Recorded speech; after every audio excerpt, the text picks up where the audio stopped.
Salve galera, como vocês estão? Espero que vocês estejam bem, espero que vocês estejam vendo, espero que vocês estejam curtindo, espero que a gente possa crescer junto com essa série de devocionais que a gente tem feito. Bom, seguindo nas bem-aventuranças, eu queria lembrar com vocês da bem-aventurança seguinte que Jesus fala, que é em Mateus 5:5, onde ele fala: bem-aventurados os mansos, pois eles herdarão a terra. Muito bem. Pensando no contexto em que Jesus está falando e pensando no contexto em que Mateus escreve o Evangelho. Vamos lembrar que Mateus ele é conhecido por estudiosos por ter como destinatário o povo judeu, que é o povo para quem Jesus veio, para quem Jesus era o Messias, pelo menos em teoria. Porque o povo judeu não recebeu a Jesus justamente porque eles esperavam um Messias político, um Messias mais bélico, de certa forma, porque eles entenderam que a libertação era uma libertação física, política, geográfica e não uma libertação espiritual.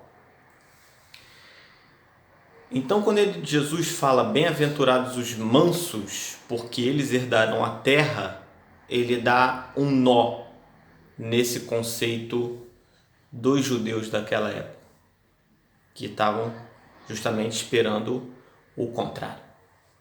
Os judeus tinham a promessa da terra feita lá atrás, a Abraão: você será pai de uma grande nação, o meu povo terá a terra prometida.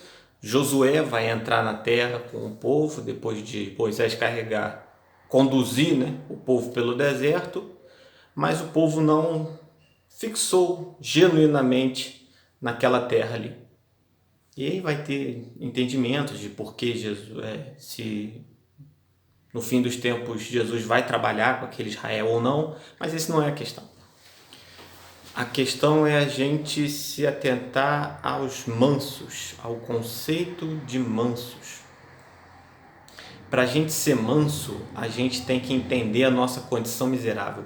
E para a gente entender a nossa condição miserável, a gente tem que ser pobre e humilde de espírito.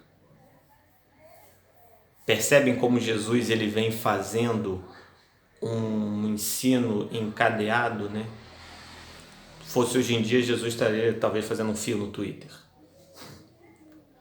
Mas o importante é que Jesus ele vem fazendo um raciocínio linear que vai um ponto se conduzindo, um ponto se conectando ao outro. Então, a gente não pode olhar uma bem-aventurança sem olhar o contexto como um todo.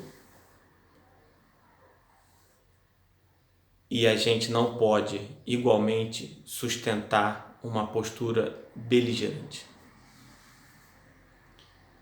Tem um pastor aí, midiático, famoso, eu não vou dar nome porque o canal não tem um departamento jurídico que o sustente, mas vocês que estão nas redes vão saber, vão entender de quem que eu estou falando, que ele está o tempo todo incitando, brigando, tá buscando conflito, forçando um conflito com pessoas de uma determinada posição política, ou um partido, ou uma figura pública que ele vai entender como uma oposição.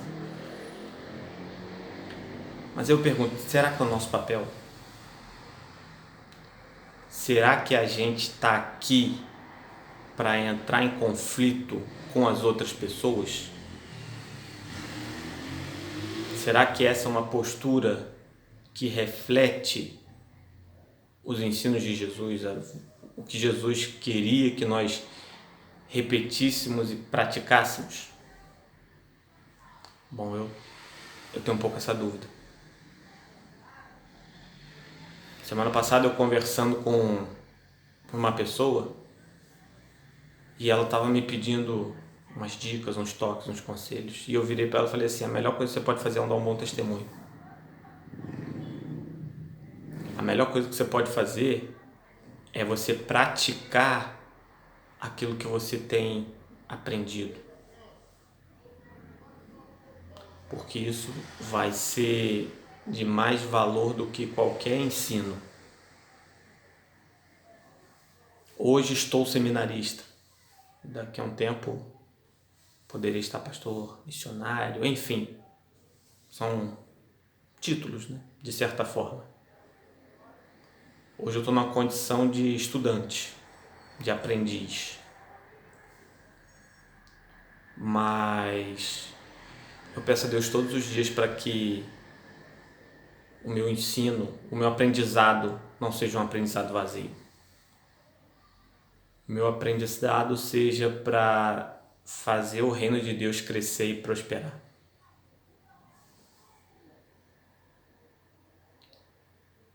A promessa de Jesus não é uma terra, um lote, um apartamento, uma casa própria.